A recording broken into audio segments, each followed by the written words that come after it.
L'océan, ça a l'air calme en surface, n'est-ce pas? Mais juste en dessous, il peut y avoir des dangers qu'on ne soupçonne même pas. Des épaves toutes récentes qui transforment une navigation tranquille en véritable cauchemar. Alors, comment on fait pour prévenir les autres navires d'une menace pareille? Une menace totalement invisible. Eh bien, il existe un gardien silencieux, une invention d'une simplicité, mais alors géniale. Et c'est ça qu'on va décortiquer ensemble aujourd'hui. On va se mettre en situation.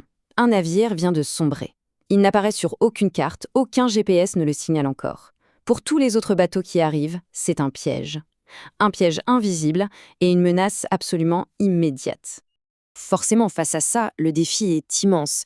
Il faut trouver une solution qui soit à la fois rapide, claire et surtout universelle pour signaler ce nouveau danger. Alors bien sûr, on pense tout de suite aux alertes radio. C'est utile, oui, mais ça ne suffit pas. Il faut un signal physique, quelque chose de concret, planté là, sur place.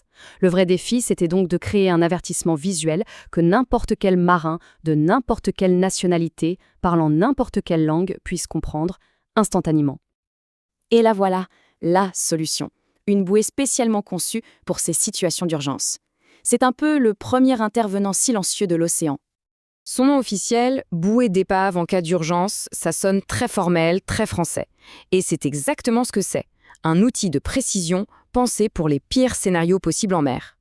Sa mission, elle est unique et absolument vitale. Marquer un nouveau danger, là, maintenant. C'est une solution temporaire, bien sûr, déployée en urgence le temps que les cartes soient mises à jour ou que l'épave soit retirée. Bon, maintenant, regardons-la d'un peu plus près, cette bouée. Rien, mais alors rien n'a été laissé au hasard dans son design. Chaque couleur, chaque forme, chaque détail a un objectif bien précis, être reconnu immédiatement. Allez, on va décrypter ensemble le langage visuel de cette bouée, qui est en fait un langage universel. En plein jour, c'est simple, on ne peut pas la rater. Regardez bien, ces bandes verticales, bleues et jaunes. C'est une combinaison de couleurs unique. Et tout en haut, cette fameuse croix jaune bien droite. C'est LA signature visuelle d'une épave récente. Pas besoin d'un manuel de 300 pages pour comprendre le message. Cette association de couleurs et de formes, ça crie littéralement danger et nouvelle épave.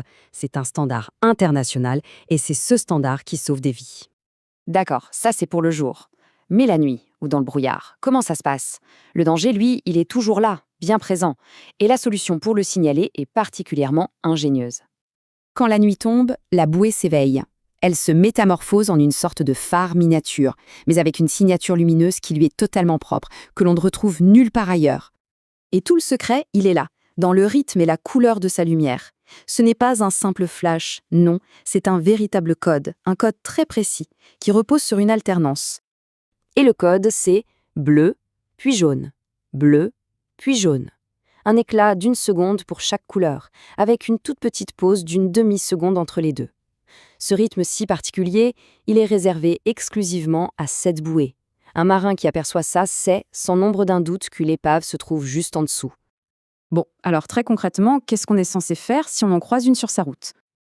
En fait, ce tableau résume parfaitement la situation. De jour, ce sont les couleurs et la croix qui alertent. De nuit, c'est la lumière qui alterne.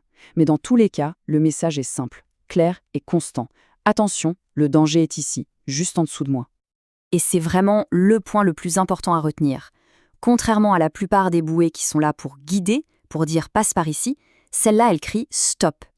Elle ne délimite pas un chenal, elle marque l'emplacement exact du danger. La règle d'or est donc simple, il faut s'en écarter. Et pas qu'un peu, rester loin, vraiment très loin, et peu importe de quel côté on décide de passer. La bouée d'épave, un design tout simple pour un problème extrêmement complexe. Ça fait réfléchir, non? On peut se demander combien d'autres objets comme ça autour de nous sont des sortes de gardiens silencieux, conçus pour nous protéger au quotidien sans même qu'on y prête attention. La réponse, c'est qu'il y en a probablement partout.